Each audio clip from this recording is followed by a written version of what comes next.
पहली बार मैं कोई वीडियो बनाते हुए इतना डर रहा हूँ और मुझे ये भी पता है कि सोसाइटी के जितने भी सेक्शंस हैं जो मुझे समर्थन करते हैं उन सब की तरफ से मुझे गालियाँ पड़ने वाली हैं, पर मैं गालियों की चिंता नहीं करूँगा। जो सिंगू बॉर्डर पर हुई वो भी एक मॉब लिंचिंग ही की घटना ही थी,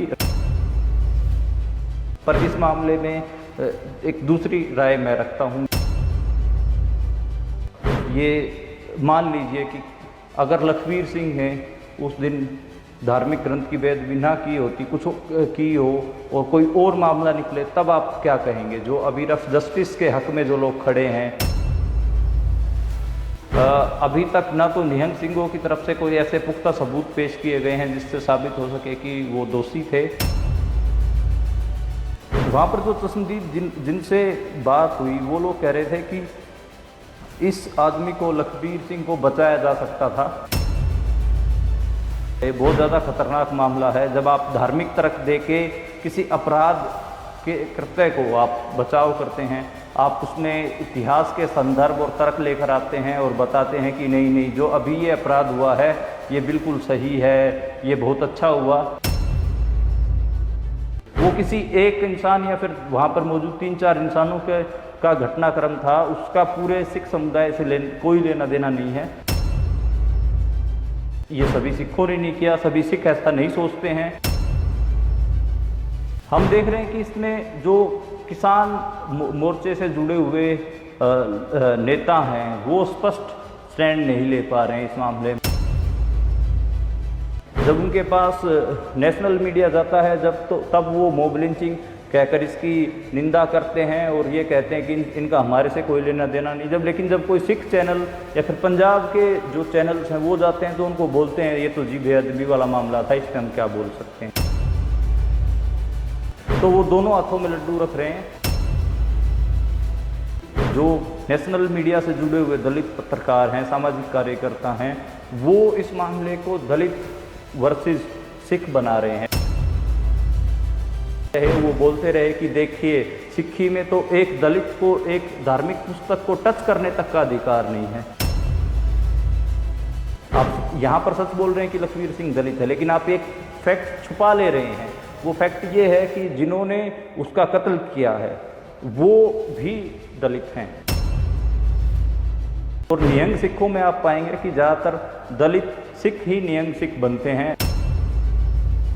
कोई कह रहा है कि लखवीर का परिवार तो जी बिल्कुल खुश है उसके कत्ल से, कोई कह रहा है कि लखवीर का परिवार तो कह रहा है कि हाँ उसको पैसे मिले थे ये सब करने के लिए।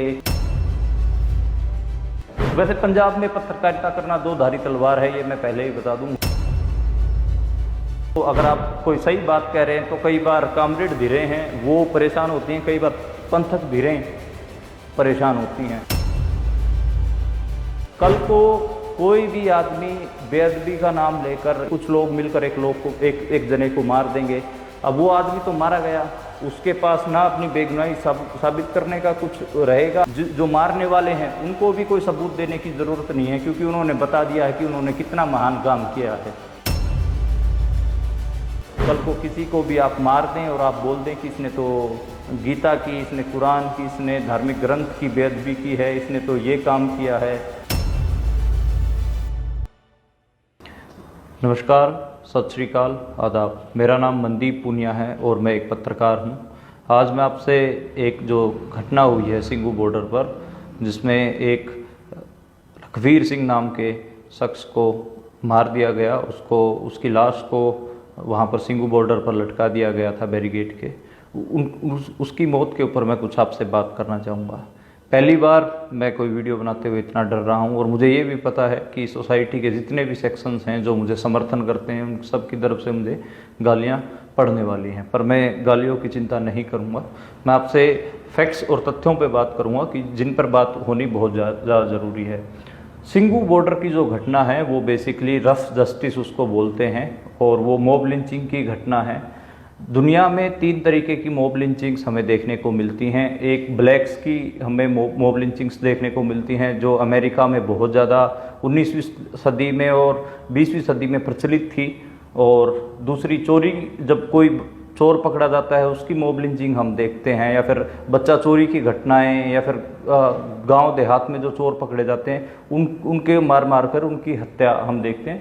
तीसरी अल्पसंख्यकों की हम हत्या देखते हैं, मॉब लिंचिंग देखते हैं। गाय के मांस के लेकर या फिर काउ स्मगलिंग को लेकर जो अल्पसंख्यक समुदाय होते हैं उनको रोककर उनको पीट दिया जाता है। कई बार तो उनके पहनावे को देखकर भी उनके ऊपर हमले होते हैं। तो 3 तरीके की मॉब लिंचिंग हम देखते हैं। जो सिंघू बॉर्डर पर हुई वो भी एक मॉब लिंचिंग ही की घटना ही थी। रफ जस्टिस बेसिकली इसको बोलते हैं, जब भीड़ ही न्याय कर देती है पकड़ के। इस मामले में लखबीर सिंह की जिनकी मौत हुई है उसको लेकर हम पंजाब के लोगों का रिएक्शंस देख रहे हैं। वो कह रहे हैं कि भीड़ ने बिल्कुल सही किया, निहंग सिंघों ने बिल्कुल सही किया, क्योंकि बेअदबी की घटनाएं 2015 के बाद लगातार पंजाब में घट रही हैं और उसमें उस तरीके की कार्रवाई नहीं हुई है, ठोस कार्रवाइयाँ नहीं हुई। इस वजह से लोगों को लगा कि एकदम से जो किया गया वो बिल्कुल सही था। पर इस मामले में एक दूसरी राय मैं रखता हूँ। मेरा मानना ये है कि जब रफ जस्टिस और मॉब लिंचिंग की जो घटनाएं होती हैं इसमें जो आरोपी होता है उसको अपना पक्ष रखने का, अपना बचाव करने का कोई मौका नहीं मिलता। जब भीड़ किसी को भी पकड़ के मार देती है ये कह के कि इसने बच्चा चोरी किया था, या फिर इसने खास तरीके के कपड़े पहने हुए थे, या इसने हमारे धार्मिक ग्रंथ की बेअदबी की है, ये कह के जब भीड़ मार देती है तो जो उस मौके पर मारने वाले होते हैं 10-15 लोग, जितने भी लोग होते हैं, उनको भी ये सबूत देने की ज़रूरत नहीं पड़ती कि ये आदमी क्या सच में ही धार्मिक ग्रंथ की बेअदबी कर रहा था, क्या ये सच में ही बच्चा चोरी कर रहा था, या फिर कोई और चोरी कर रहा था। ये सब इस तरीके की तमाम तरीके की जो सबूत होते हैं वो नहीं देने पड़ते हैं जो मॉब लिंचर्स होते हैं, जो पीट कर हत्या कर देते हैं। साथ में जो आदमी मारा जाता है वो भी बाद में मौजूद नहीं होता अपनी बेगुनाही का सबूत देने के लिए, अगर वो बेगुनाह हो तो। सिंघू बॉर्डर की घटना में होने को कुछ भी हो सकता है, अभी बहुत सारे तथ्य बाहर आने हैं, पर 1 मिनट के लिए 1 मिनट सांस रोक कर आप ये मान लीजिए कि अगर लखबीर सिंह ने उस दिन धार्मिक ग्रंथ की बेअदबी ना की होती, कुछ की हो और कोई और मामला निकले, तब आप क्या कहेंगे? जो अभी रफ जस्टिस के हक में जो लोग खड़े हैं, लखबीर सिंह की मौत को लेकर आप हो सकता है कि आपको लगे कि उन्होंने धार्मिक ग्रंथ की बेअदबी की थी, आपके नज़रों में वह दोषी हो सकते हैं, लेकिन अभी तक ना तो निहंग सिंघों की तरफ से कोई ऐसे पुख्ता सबूत पेश किए गए हैं जिससे साबित हो सके कि वो दोषी थे, और साथ में वो खुद भी जिंदा नहीं हैं जिससे वो अपनी बेगुनाही को साबित कर पाएँ। तो एक हिसाब से हम जो एक बेसिक ह्यूमन राइट्स होते हैं एक इंसान के, उस अपने आप को निर्दोष या बेगुनाह साबित करने के, उसने जो क्राइम किया है या फिर उसमें वो क्राइम उसने किया है या नहीं किया है, उसके बारे में अपनी बात रखने का वो एक हिसाब से हक खो चुका होता है, क्योंकि वो भीड़ द्वारा मारा जा चुका होता है। मॉब लिंचिंग की जो घटनाएं हैं वो अमेरिका में 20वीं सदी की जब आधा समय बीत गया था, उसके बाद काफ़ी इसके खिलाफ रेजिस्टेंस वहाँ पर देखने को मिला और वहाँ पर ये सब रोकी गई। जो ब्लैक्स की मॉब लिंचिंग होती थी उनमें बेसिकली दोष यही होता था कि ये वाइट औरतों को घूर रहा था, या फिर इसने वाइट लोगों के ऊपर अटैक करने की कोशिश की, या फिर उनके धार्मिक चिन्हों को डिस्ट्रॉय करने की कोशिश की। करीबन 3 से 4 हज़ार मॉब लिंचिंग्स ब्लैक्स की वहाँ पर रिपोर्ट की गई थी। तो ये एक मॉब लिंचिंग का मुझे लगा कि थोड़ा सा आप लोगों को बता दूं। जो सिंघू बॉर्डर पर हुई है घटना, उसमें आपने देखा कि 3:30 बजे के आसपास की वो घटनाक्रम शुरू होता है। पहले हाथ काटा जाता है, फिर पैर काटा जाता है, और उसको 500 मीटर से लेकर 1 किलोमीटर तक उसको अंदर लेके घुमाया जाता है, और बाद में उसको वहाँ पर टांग कर तड़पने के लिए छोड़ दिया जाता है और मार दिया जाता है।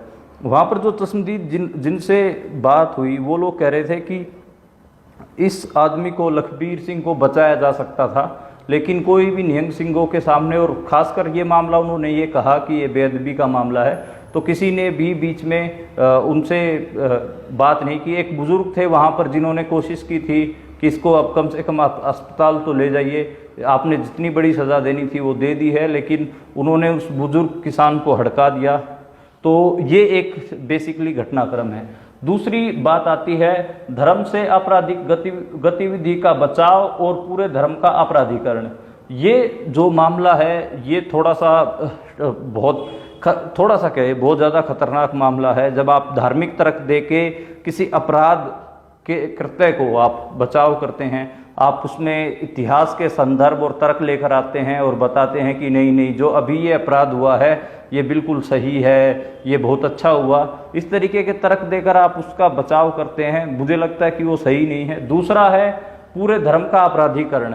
ये जो पूरे धर्म का अपराधीकरण है ये दूसरे धर्म के लोग करते हैं। मान लीजिए कि अभी सिक्खी का मामला है और इसमें जो आरोपी हैं वो सिख समुदाय से हैं, तो हम देख रहे हैं कि जो हमारे समाज के हिंदू धर्म के लोग हैं या नास्तिक लोग हैं या फिर अपने आप को जो प्रोग्रेसिव कहते हैं, वो पूरी सिक्खी का ही अपराधीकरण कर रहे हैं। उनको इस तरीके से पेंट कर रहे हैं जैसे सारे सिखों ने ही ये क्राइम किया हो। ये बिल्कुल गलत है कि ये सभी सिखों ने नहीं किया, सभी सिख ऐसा नहीं सोचते हैं। ये बिल्कुल एक हिसाब से गलत ये लोग प्रोपगेट कर रहे हैं। पूरी सिक्खी को टारगेट पे लिया जा रहा है। मुसलमानों के मामले में भी हम देखते हैं कि जब कोई मुसलमान व्यक्ति कोई अमानवीय कृत्य करता है, कोई अमानवीय घटना को अंजाम देता है, तो पूरे मुस्लिम धर्म के ऊपर अटैक बोल दिया जाता है।